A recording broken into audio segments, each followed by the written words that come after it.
Good day everyone. In today's video, we will be discussing about the logic operations and the instructions that are used to perform logic operations in microprocessor 8085.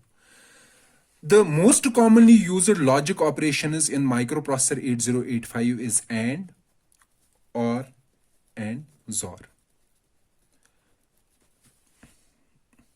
Okay, and there is another special logic operation, that is complement, and there is only one instruction for doing a complement, that is this instruction, complement A. This says complement the contents of accumulator. So if there is in accumulator, let's say the result is 1 0 0 0 1 0 1. So it says complement this. So what will be the complement? 1 is complement 0 0 1 0 1 1, and take this value and store the value in A. So the final value in A will be this. Okay. So as I'm saying, the logic operations in our microprocessor 8085 are AND, OR, XOR, and complement. And in all these instructions, the final destination is accumulator. That means whatever is the final result is stored in accumulator. For example, for this instruction, complement A, the final value is again stored in accumulator. The complement is done on the accumulator and final value is then stored in the accumulator. Okay, so let's talk about these instructions one after another. But before discussing about these instructions, please keep in mind that these three categories of instructions, AND, OR, and XOR, okay, in these instructions modify our flags, modify the flags, except carry flag. So carry flag is always equal to 0 in these instructions, logic instructions. This instruction, it does not modify any flag, does not modify any flag. So these set of instructions, they modify all the flags except our carry flag. Carry flag will be reset. So let's discuss about these instructions. Let's first take AND. And so it has three versions, and R, ANI value, and A and D memory. So this instruction says take the value in this register. Let's say the register is B, and this register with the contents of A. Let's say in A we have this 1 0 1 1 0 1 1. Okay, and in B we have 0 0 1 1 0 0 1 0. Okay, this instruction says do a bitwise AND. Bitwise, this and this AND of 1 and 0 is 0, AND of 1 and 1 is 1, 1 and 0 is 0 0 1 1 0 0. So this final value will then again be stored in A. So this will be the final value in A. Okay, so AND says do a bitwise AND of B with contents of accumulator and store the final result in accumulator. NI says, and immediate says, take this value, it is an 8-bit value, and do an bitwise AND with accumulator and store the final value in accumulator. And M says go to this memory location. This memory location, address of this memory location will be in HL register pair. Okay, get the value, that particular value from the memory, and do a bitwise AND of that value with A and store the final result in A. Okay, so these three instructions are doing bitwise AND of A with either register, this value, or the value stored in memory, and the final value is again stored in accumulator. Okay, likewise for OR we have these three versions, OR R, or immediate value, or this is OR A, sorry, and this is not AND, this is A and A, and this is A and A M.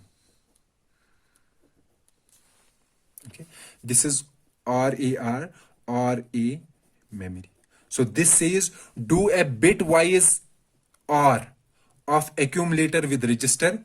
This says accumulator with this value, and this says accumulator with the value stored in memory. Okay. Then we have for XOR, like we have XOR AR, XOR immediate value. This value is of 8 bits, and XOR M memory, XOR A memory. Okay, this says do a bitwise XOR of register with accumulator and store the final value in accumulator. This says XOR bitwise with value, and this says XOR bitwise with content stored in the memory, and this memory address will be stored in HL register pair. And the final instruction is CMA, complement. This says that it is a 1 byte instruction. So this is 1 byte instruction, it is 2 byte instruction, it is 1 byte instruction. Similarly, 1 byte, 2 byte, 1 byte, 1 byte, 2 byte, 1 byte, and this is 1 byte, complement A. This says complement the contents of accumulator, as I said here, and store the result in accumulator. Okay, and as I have already said, these 9 instructions, different 9 instructions, they modify the flags except the carry flag. However, this instruction does not modify any flag. So this completes our discussion about logic operations. So we have completed the discussion about data transfer instructions, arithmetic instructions, and logic operations. Now let's discuss about another category of instructions, that are branch instructions. Okay, let's discuss about branch instructions, or we can say branch operations.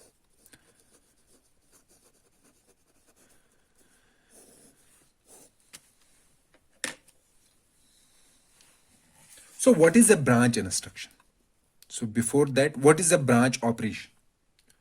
So branch operations are those operations which change the sequence of a program in which it is executed by a processor. That means, for example, if our processor is executing instructions in this manner, let's say first I1, then I2, then I3. If there is a branch instruction, this branch will say that instead of executing the next instruction, go to some other location and start executing from that particular location. Okay, so if this is a branch operation, branch, it says branch to new location. So new location will be an address. Okay, so it will say go to that address and start executing from that address. So this address is called the branch target. Branch target. Okay, so the branch instructions are very powerful operations, and they change the sequence of a program. And in our microprocessor, the branch instructions, they are of 3 different categories. One category of instructions are simply called jump instructions. So we have categorized these branch instructions into 3 types. Jump instructions. Another category is called call and return instructions. And the third category is called restart instructions. Okay, jump instructions are used for jumping from one location to another. Okay, so these are basically the branch instructions that jump from one program location to another program location. Call and return instructions, they are used to implement functions in a program. Okay, and restart instructions, they are used in case of interrupts. So related to functions and interrupts, we will study about these two group of instructions in these specific lectures, where we will be discussing about the functions, implementing functions in microprocessor 8085, and handling interrupts in microprocessor 8085. These two categories will be discussed there. And this category of instruction, jump instructions, we will discuss these instructions here. And please keep in mind that these jump instructions are used to implement loops in a program. Loops means that when we have to do something repeatedly. So these jump instructions are used to implement loops. So let's discuss about the jump instructions here. Then in our subsequent lectures, where we will be discussing about the functions and interrupts, we will discuss about call and return instructions and restart instructions. Okay, so let's discuss jump instructions here. So jump can be of two types, or we can say a branch can be of two types: unconditional branch, or we can say unconditional jump. So this is also called a unconditional branch. And the second category is called conditional branch. Conditional jump or conditional branch. Unconditional jump or unconditional branch is an instruction, is a branch instruction that is doing a branch or taking a branch without any condition.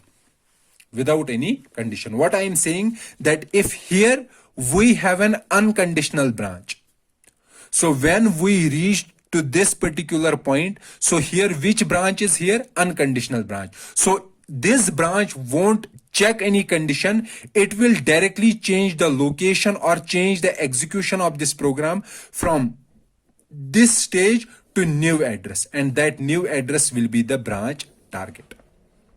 Okay, so what I am saying, that unconditional branch is a branch that is always taken. Okay, that means we will always move from this location to a new location. That new location will be a branch target. Okay, always. So this branch will be always taken. So for every branch there are two possibilities. One is taken, another is not taken. Not taken means the next instruction will be I4. It won't go to a new location. Okay, so this conditional jump or unconditional jump or unconditional branch will always be taken. Okay, it won't check any condition before taking a branch. Conditional jump are instructions or branch instructions that are taken on condition, on some condition. So these are branch instructions that first check a condition. If the condition is true, then the branch is taken. If the condition is false, then the branch is not taken. So for example here, if the branch is taken, so that means the next program counter, or we can say the next instruction that we have to execute, that instruction will be at this location, new location. However, if the branch is not taken, the next instruction will be I4. Okay, so for a conditional jump, there are two possibilities. Either the branch will be taken, that means we will go to new location, or the branch is not taken. That means we will follow the same sequence. In unconditional jump or unconditional branch, a branch is always taken. It does not check any condition. No condition is checked.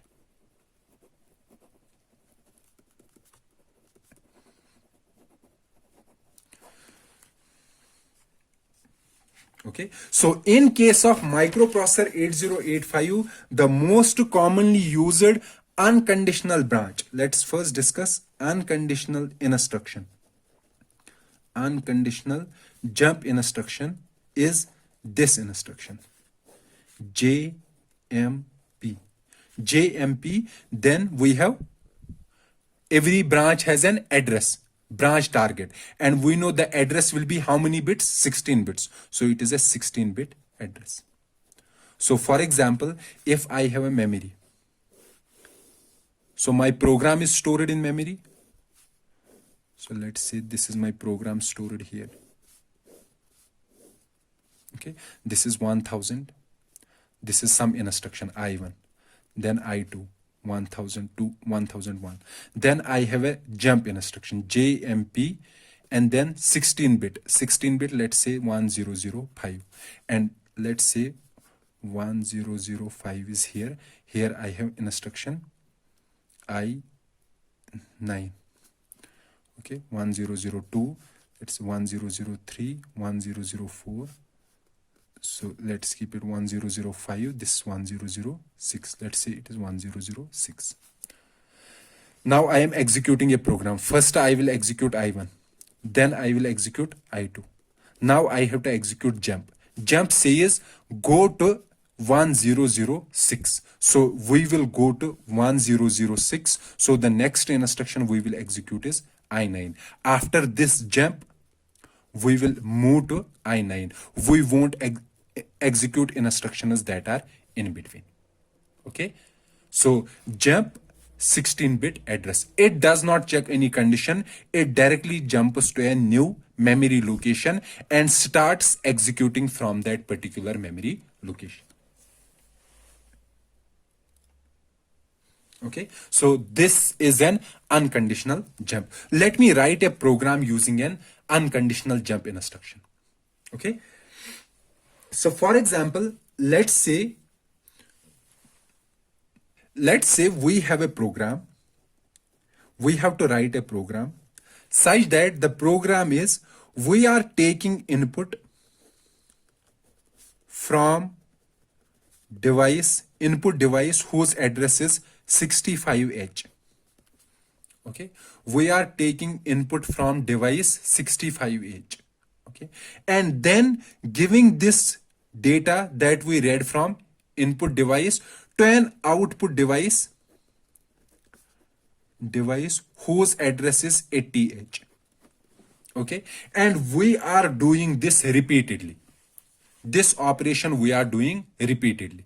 Okay, so first we have to input data from device device with this address. So for that we will write an instruction in 65H. So that means go to this input device, take data from that input device and store the data in A.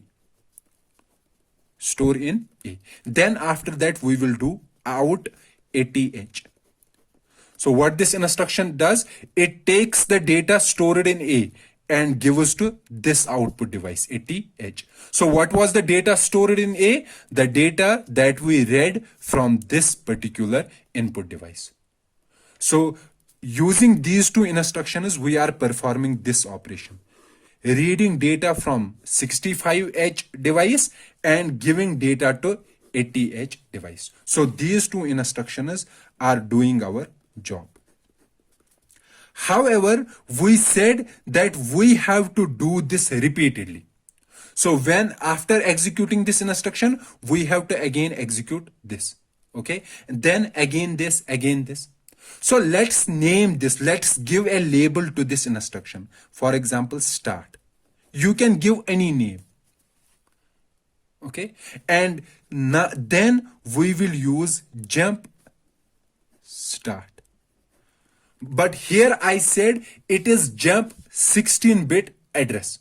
Okay, but when we are writing in assembly, instead of writing an assembly a 16-bit address, we will write a label where we want to jump. When our assembler converts this into machine format, it will replace this label with the address of this instruction.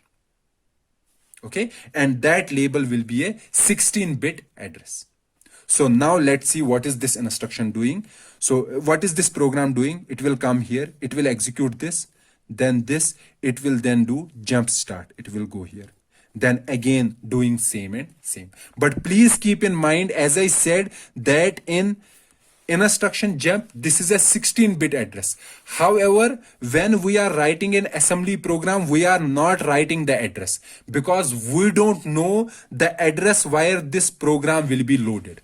This will be known only at the time of running this particular program. So our assembler or our loader is the program that is loading our program into memory. Okay, it is a software that is loading our program into memory. So our assembler, or we can say our loader, it will replace this start with the address of this instruction.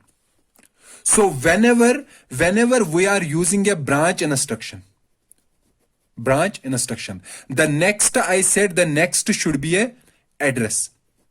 However, when we are writing the program in assembly, instead of writing the address, we will write the label. So we will use labels in our assembly program. However, our loader and assembler, they will by themselves convert these labels into addresses. These labels are actually addresses. So in branch instructions, we will be using labels instead of addresses while writing an assembly program. Okay, so this was about an unconditional jump, or we can say then unconditional instruction. Now let's discuss about the conditional branch or conditional jumps. Okay,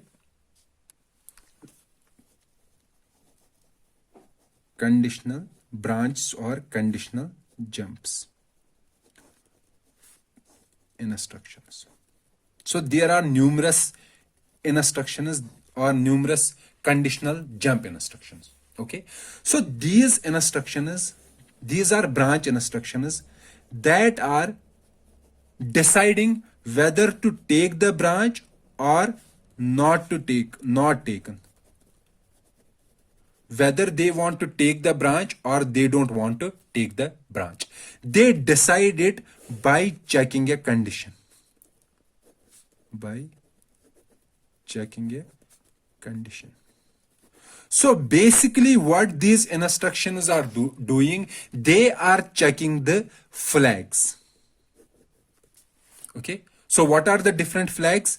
Carry flag, okay, sign flag, parity flag, and zero flag, and another flag is auxiliary carry. But auxiliary carry flag is not used with branch instructions. Okay, so we are using only these four flags for branch instructions. So these conditional branch instructions, they are checking these four flags, and based on these flags, they decide whether to jump or not to jump.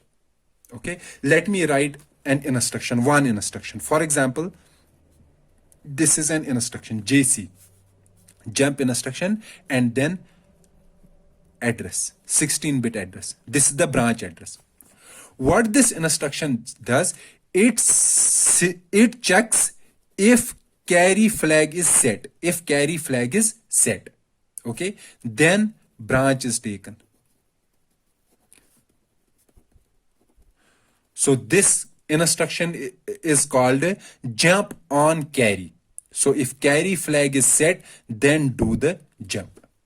However, if carry flag is 0, then no branch taken. Don't take the branch. That means if I have instructions I1, let's say instruction I1 at address 1, then instruction I2 at address 2, then I have this instruction, jump instruction at address 3, and this is, let's say it is saying jump to 6.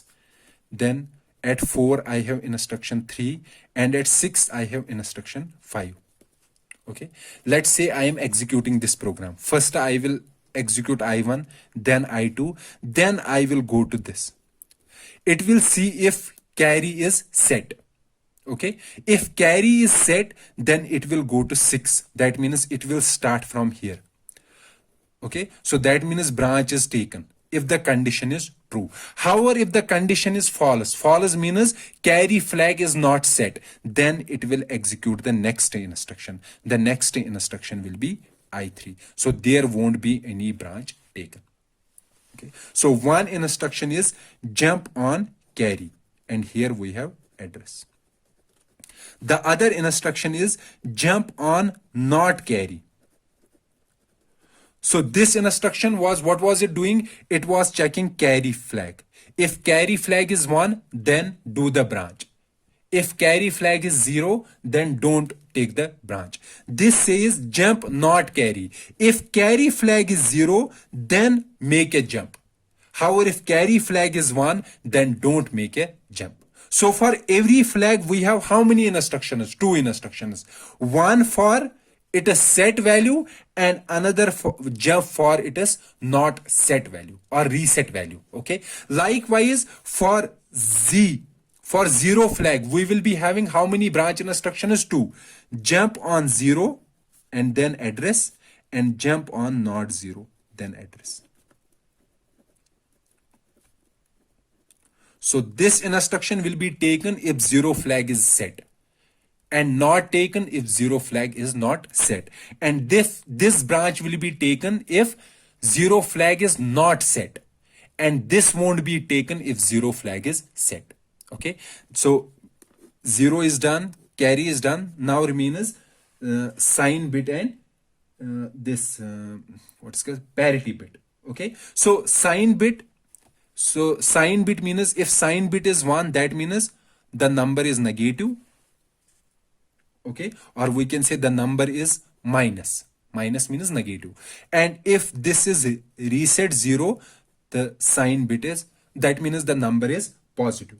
Okay, so for this sign we have 2 instructions: jump P address and jump M address. This says if the number is positive, number will be positive if sign bit is 0. Okay, so this says if the sign bit is 0, then do a jump. If sign bit is not equal to 0, then don't take a jump. This says jump on minus. Minus means when sign bit is equal to 1. Okay, then remains parity. Okay, so parity will be 1 if the number of ones are odd. However, if the number of ones in the final result is even, then parity will be 0. Okay, so for this we have 2 instructions: jump on parity even address and jump on parity odd address. This says if the parity bit is 0, then do a jump, and this says if the parity bit is 1, then do the jump. Okay, so these are the 8 conditional jump instructions that are most commonly used in microprocessor 8085. Now let's write one problem, or let's see one problem or program where we will be using one of the jump instructions. Okay. For example, we have to write a program. The program is add the contents of B and C. So B and C are 2 registers. So let's add these 2. Let's say in here we have 05H and here we have 16H in B and C. Add these 2. Okay. And then the addition, let's say the addition is stored in A. Check if their addition, so what is their addition? C plus B. If C plus B is greater than, let's say, 61H. If it is greater than 61H, okay, then we will output 0, 0 on device with address 65H. Else output 01H on device with address 65H. This is the program. So let's see how we can write the program. So first we have to add B and C. Okay. So in B we have 0, 5. In C we have 1, 6. So how will we add? We will do first add B. Okay. So let's say initially in A we have 0, 0. So add B, add C. So after these two instructions, what will be the final value in A? A will be C plus B. What is C? 0, 5 plus 1, 6. What will be the final value? So it will be B, 1BH. So in A, we have 1BH. Fine. Okay. Now, we have to compare this with 61H.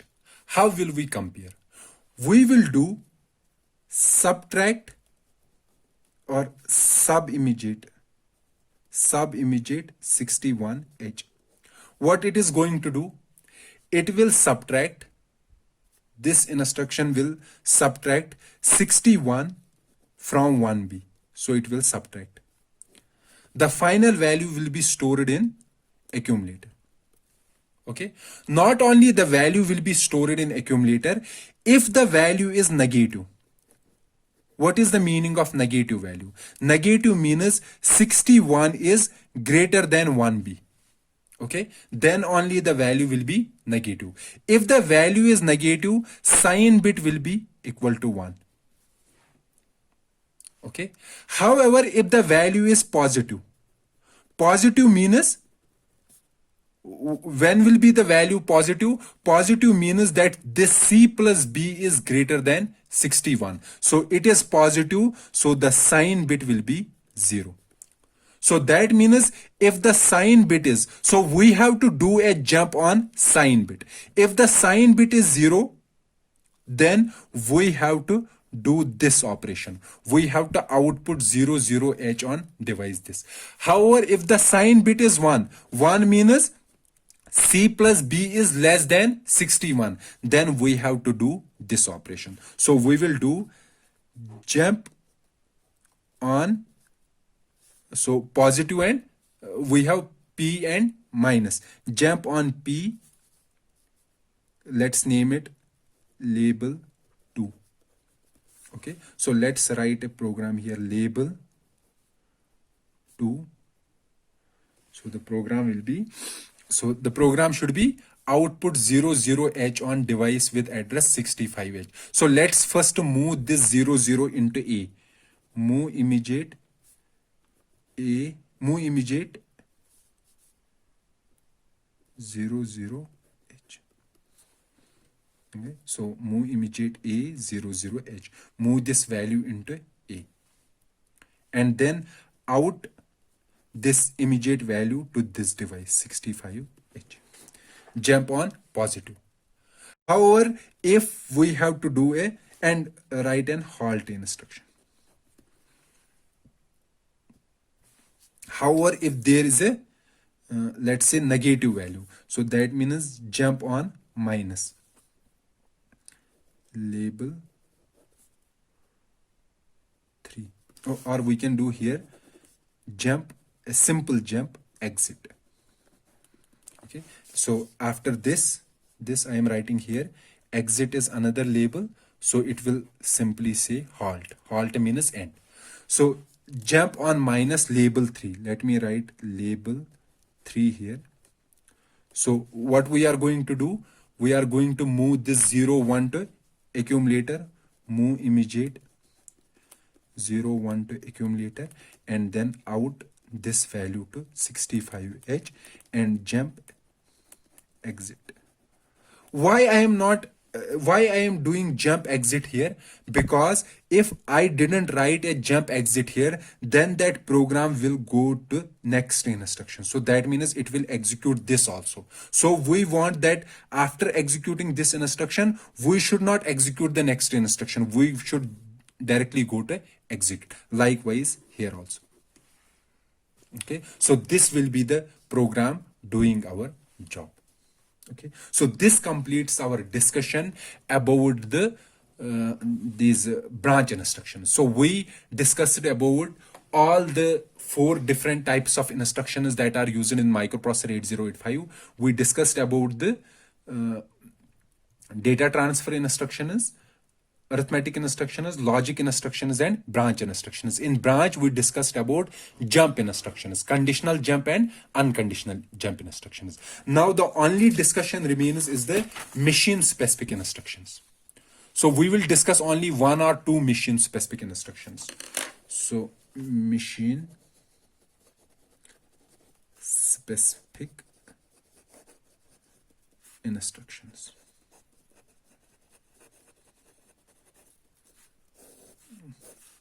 Okay, so machine specific instructions, the 2 important instructions that we are going to discuss, one is halt, another is knob. So we have already discussed about the halt instruction. This instruction stops the execution of a program, or we can say stops the microprocessor, and this microprocessor enters into wait state. Knob instruction is an instruction that says do nothing. So when this instruction is getting executed, neither registers nor memory is updated. Nothing is changed. Why do we require knob instruction? We will discuss in our further lectures, in our subsequent lectures or in our future lectures, what is the use of knob instruction in microprocessor 8085. And please keep in mind that every program in 8085 that every program ends with halt instruction. So this is the last instruction that is written in the programs, or we can say this is like an end instruction. So this completes our discussion about the most commonly used instructions in microprocessor 8085. In our next lecture, we will discuss how we can use these different instructions to achieve different objectives while writing our programs. For example, if I have to write a program in which I have to use loops, how I will write those programs using the instructions that we have discussed so far. And then subsequently, we will discuss how to implement how to implement function callers using our microprocessor, or how to implement function callers in microprocessor 8085. We will also discuss what is the use of stacks in microprocessor 8085 and how we can use stacks in our programs. Okay, so that will be the discussion of our future videos. So let's meet in the next video. Till then, goodbye.